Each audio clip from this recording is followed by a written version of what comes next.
everyone. Welcome to Wednesday. Oh my God, I can't Wednesday. Yes, I Wednesday. know. I can't keep track of the days. Either. So anyway, last week, thousands of hypocritical climate change activists and leaders from around the world flew on planes and their private jets to Dubai to take part in the COP28, which is the annual UN climate change conference, and obviously the 28th conference. And as can be expected, one of the biggest topics was reducing fossil fuels to limit global warming. And you had activist groups demanding that extraction of fossil fuels cease forever by 2031. So considering that 82% of the world's primary energy source is still fossil fuels, and we've already seen the failures and complications of wind and solar powers, frankly, this is fucking retarded and completely unrealistic.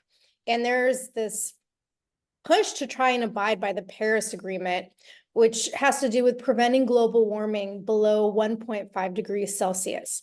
And I was reading a report in a publication called Reason, and it was saying this is totally a lost cause because in order to achieve this objective, and according to UN calculations, the world would have to cut greenhouse gas emissions by 43% in the next 6 years by 2030. So the only year since 1990 that global greenhouse emissions fell significantly was during the pandemic in 2020. And that was by 4.6%, nowhere near 43%. So again, completely unrealistic. Yeah, totally unrealistic. And I thought that there was some statistic that when Trump pulled us out of the Paris climate agreement, like emissions were actually better than when we were in it. So it's like this whole thing is just ridiculous. But you're not the only one calling these climate crazies hypocrites. So the Senate Energy and Natural Resources Committee's ranking member, Senator John Barrasso, he sent numerous letters to Biden's cabinet asking for justification as to why all of these members are flying to Dubai on the taxpayers' dime when there are virtual meeting options, according to an article in Fox News.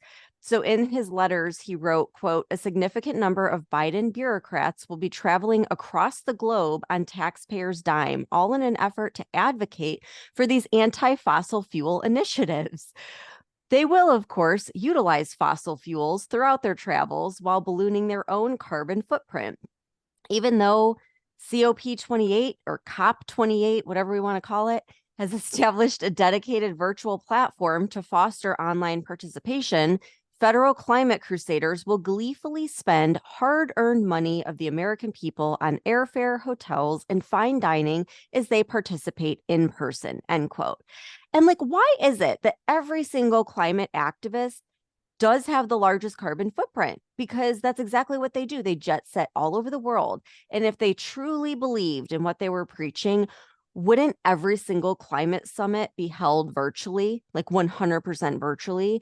And if every single climate activist gave up their iPhones and gave up airfare, like maybe I would take them a little more seriously, but they are the worst offenders. I mean, the hypocrisy is just unreal.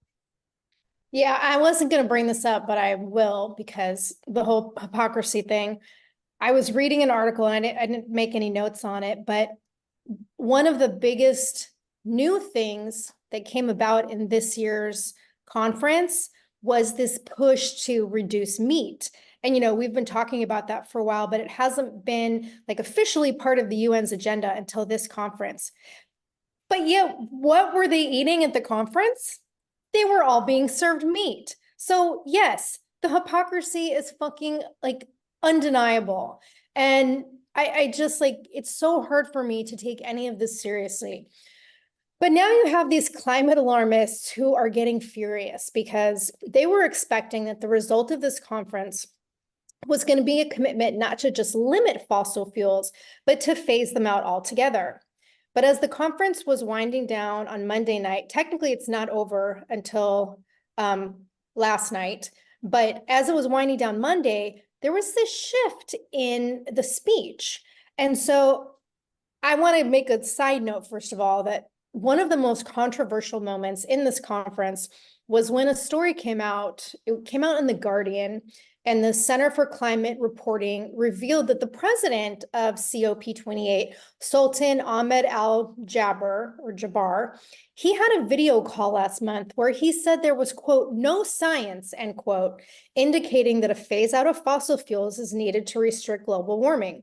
And so obviously, this is like a huge contradiction to the whole global climate agenda. So after the story broke, he held an emergency press conference the next day, claiming that his remarks were misinterpreted and phasing out fossil fuels is inevitable and essential. But then on Monday night, when it came time for the 200 countries that are being represented at this conference to sign a deal outlining their commitment to phase out climate change, they took the phase out language out of the document, and a new draft was published that was like totally watered down. So I read an article in iNews, and it basically said they revised the document to state that countries, quote, could, end quote, reduce their carbon emissions by, quote, reducing both consumption and production of fossil fuels in a just, orderly, and equitable manner so as to achieve net zero by, before, or around 2050 in keeping with the science, end quote. So that's a little vague, right? And definitely a change from the definitive language of the narrative that is being consistently pushed, that like we must get rid of fossil fuels immediately if we have any chance of, combating the existential threat to humanity that is climate change. And notice how they didn't even use the term should reduce their carbon emissions. They wrote could, as though it's a suggestion, right? And why? Because every fucking country still relies on fossil fuels, and it's not possible to phase them out in this time frame without having a responsible and reliable plan in place. And clearly, we don't have one. That's been shown by the failure of solar and wind when it comes down to the times when you really need it. And so, again, we're recording this on Tuesday afternoon. The conference technically ends tonight at 7 p.m. And it's possible that there's going to be another draft of this document that comes out. So maybe the language has changed again by the time this episode airs, but I still think it speaks volumes that this draft was even created and publicized, because it clearly shows the fact that no matter how hard they continue to push this agenda, they know it's not feasible. Well, yeah. And just a couple things. First of all, this guy who's the head of the climate summit, isn't he from one of the countries that like distributes the largest amount of oil? Like, Yes. give me a break. Like, they're going to give up their biggest like revenue or whatever. And then also, how many of these people that are signing on to this were all about funding the Ukraine war? Like, how is that good for the climate, with weapons and bombs and all these other things going off? So I just had to throw more hypocrisy in there for everyone. Yeah, and it seems that like regardless of whatever the outcome is of this summit, the Biden administration is going full force with their climate agenda and basically what amounts to their plan to destroy US energy independence. Because while the conference was still ongoing a couple days ago, Biden pledged to shut down 60% of America's electric power, announcing that the Biden administration is stopping production of all new coal plants in the United States and instituting new rules to sharply reduce methane from the oil and gas industry. So basically, this means we're fucked. I read a really great article in the New York Post earlier this week by Stephen Moore. He's a senior fellow with the Heritage Foundation and a chief economist with FreedomWorks. And I'm going to read some content directly from the article because I think it speaks volumes. So he said, quote, "These regulations will cause rolling blackouts and brownouts across the country, much like we've already seen in California, America's forerunner of radical anti-fossil fuel policies. The lights will go out intermittently, and home heating in the winter and air conditioning in the summer will have to be turned off or rationed. Without gas and coal plants, hospitals, schools, the internet, construction projects, and factories will routinely shut down when unreliable alternative energy sources like wind and solar power aren't delivering enough juice. Upwards of 60% of America's electric power generation will go away, and soon. Coal still provides roughly 20% of our electric power, and natural gas supplies around 40%. What will make up for this lost power, especially given that our demands on the power grid are only going to multiply during the coming years as the Greens want the entire network of cars, trucks, and vans to be powered by charging up on our electrical grid? The Biden administration, in other words, wants to nearly double the demands on the electric grid network. At the same time, it wants to shut down half of the nation's power generation, and the most reliable sources at that. Some people may believe these are mandatory sacrifices and rationing of modern age conveniences are justified to stave off, quote, catastrophic climate change. But except the shutdown of our coal and natural gas plants won't move the needle a millimeter on greenhouse gas emissions, and they may make global CO2 emissions worse, not better. That's because by far the biggest emitter of greenhouse gas emissions, China, isn't playing in the climate change sandbox. The coal plants and mines we shut down in places like Pennsylvania, West Virginia, and Wyoming are being replaced 2 or 3 times over by newly built coal-fired plants in India and China. We shut down one plant, they bring online 2 or 3 new ones. The math doesn't add up, especially since we have cleaner coal plants than China does. Whether intentional or not, this radical green agenda will cripple our global economic leadership, cost our economy millions of jobs, and make Americans colder in their homes in the winter and hotter in the summer, end quote. So the only thing I disagree with in this article is his statement about whether this is intentional or not. Because of course this is fucking intentional. The Biden administration does not give a fuck about climate change or greenhouse gas emissions. Like, this is about 100% about control. Oh, absolutely it is. And I'm sorry, it's not going to just make Americans colder in their homes. People will die. Like people will freeze to death. You know, we've seen this happen before. So yeah, Biden, I think it's 100% intentional. I think that he is trying to destroy America. We've talked about this before because like, how could anyone in their right mind think this is a good idea? Like, he wants to dismantle our way of life, removing all of the comforts and conveniences that we currently enjoy and make us completely dependent on China. So, like, once again, does anyone need any more reasons to think that this man is compromised? Like, how much more destruction are we going to let him cause? And I mean, cutting 60% of electric power, just think about that number. That is insane. Like everything will shut down. Our way of life will cease to exist. And with rolling blackouts, what won't we have? We won't have access to social media or the internet, which means we won't be able to get information and communicate. And like, what better way to, silence people, especially right before an election and make them totally reliant on the government than by taking away cheap, reliant energy. And like, I think it's hilarious how all these countries are completely fine with integrating AI into their governments when AI uses like way more energy than any other technology or just the internet alone. And like, aside from the internet and technology, just think about our healthcare system. That's like, I think, the second biggest user of energy. So what happens when hospitals can't function? I mean, this is just completely irresponsible and it's outright dangerous. Yeah, and what's even crazier is like, we're totally reliant on China for the parts and components that we need in order for the Biden administration to even implement their rush to green energy policy. And I'm going to go into another article because there was a great article in Fox News on Monday by Congressman Jeff Duncan. He's the rep for South Carolina, and he's also the chairman of the House Energy, Climate, and Grid Security Subcommittee of the Energy and Commerce Committee. That is a long fucking name for a committee. But in this article, he was talking about how he supports renewable energy sources like wind and solar and geothermal and hydrogen. But at the same time, all of these clean sources of energy power have to work in tandem with baseload power generation like coal and gas, because renewable energy sources only generate power intermittently.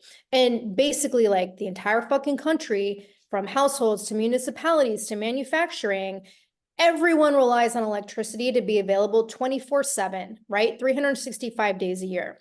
And he was saying that like even on an optimally sunny day with no cloud cover or no weather events, in his home state of Carolina, solar energy makes up just over 8% of their daily energy matrix, which is nothing. And that's only half the day, because obviously solar powered appliances can only be charged during the day and not at night. So half the day, like nothing's happening, right?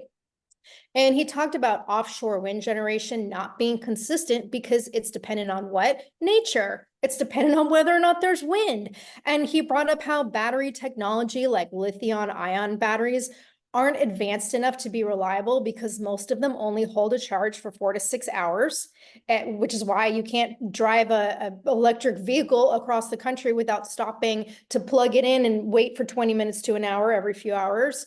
And it's like we said earlier, we rely on China for the raw materials for our battery supply chain. So basically, if this plan that the Biden administration wants to come to fruition, we're just going to have to hope that what the will of nature aligns with the demands of the energy grid. Like that's what he was saying. And he also echoed the same statements made by Stephen Moore about how Biden's energy policies are going to cause a nationwide crisis of blackouts and brownouts. Yeah. Yeah, it's crazy. And just to make things even more crazier, I want to play a clip from Kamala Harris, the best speaker that we have, so that we can see just how much the United States has spent on climate change. So take a listen to this. The floor is yours. President Biden and I have made the largest climate investment in the history of our country, and some have said the world. Roughly $1 trillion over the next 10 years. As a result, today across the United States, we are building and expanding hundreds of solar panel, wind turbine, electric vehicle, and battery manufacturing plants. Globally, the United States is a leader in the effort to expand international climate finance. This year alone, we have increased our contributions to over $9.5 billion, which puts us on track to reach President Biden's ambitious $11 billion goal by 2024. Today, I am also proud to announce a new $3 billion pledge to the Green Climate Fund, which helps developing countries invest in resilience, clean energy, and nature-based solutions. Hey, she didn't cackle. That's a first. I was going to say that. I was going to say that's the first clip I've heard where she doesn't break out into laughter. Yeah. And did you catch the part where she's like, we're going to spend $1 trillion in 10 years. Like we need another $1 trillion spent. So on top of the $9.5 billion we've spent already, we're going to send $3 billion with a B, to developing countries to tackle climate change. Meanwhile, American citizens are struggling to pay their bills as we've seen all the prices skyrocket. And then not to mention, we're dealing with this unprecedented migrant crisis. So it's like, think about that for a second. You let in, 6-7 million people into the United States. Don't you think that's going to increase the energy usage in our country? But meanwhile, you want to cut back on everything. And then you're going to send all this money to developing countries when we have all these things going on here that we need to address right now. And like people are actually clapping for that. Are you kidding me? Like, I'm sorry, but this just pisses me off. It's like, give me a break. This is ridiculous. Yeah, and it's only going to get more and more ridiculous as this push for climate justice continues. Because again, this is a long-term plan, and it's a long-term plan for global control. And in September of next year, conveniently right before the 2024 presidential election that I still believe is not going to even happen, the UN is going to host their Summit of the Future. And that's where they're going to be highlighting their, quote, Pact for the Future, which is an international agreement that's part of their Our Common Agenda project. And we've talked about that in the past. It's all about the global ESG credit scoring program and like these insane environmental programs. And one of the components of this is called the Protect Our Planet Commitment. And that's basically about establishing the global commitment of achieving the net zero emissions. And again, we have talked about this, the UN's plan for developing the global code of conduct censorship for internet and media. And if you don't know about that, go listen to episode 198 from November 29th, where we talk about this in depth. And if you think it's not going to pertain to the United States, think again, because as we also talked about in that episode, the Biden administration recently had us rejoin the UN, and he's happily pushing for this agenda. So this is coming on two fronts, right? They want to control what we say, what we view on social media, what we eat, what kinds of vehicles we drive, what kind of electricity and fuels we can use. And like I said, two fronts. Our government's pushing for it from within, and then they're also promoting it as a global agenda. I don't understand how anybody at this point could not see how everything going on is tied together as a way to completely eventually control like every single move we make. Yeah, it's really frightening. And I think everyone, like after listening to this episode, just know on Friday, we're going to kind of tie it all together and bring in some quote unquote conspiracy truths of like what could happen when there's blackouts and an attack on our energy and our grid and everything else. Because like I said earlier, this is dangerous. This is not just like, oh, we're going to help the climate. Like this is going to kill people. So stay tuned for Friday. It's going to be a really good episode. And yeah, thanks for tuning in. We'll see you back here in a minute.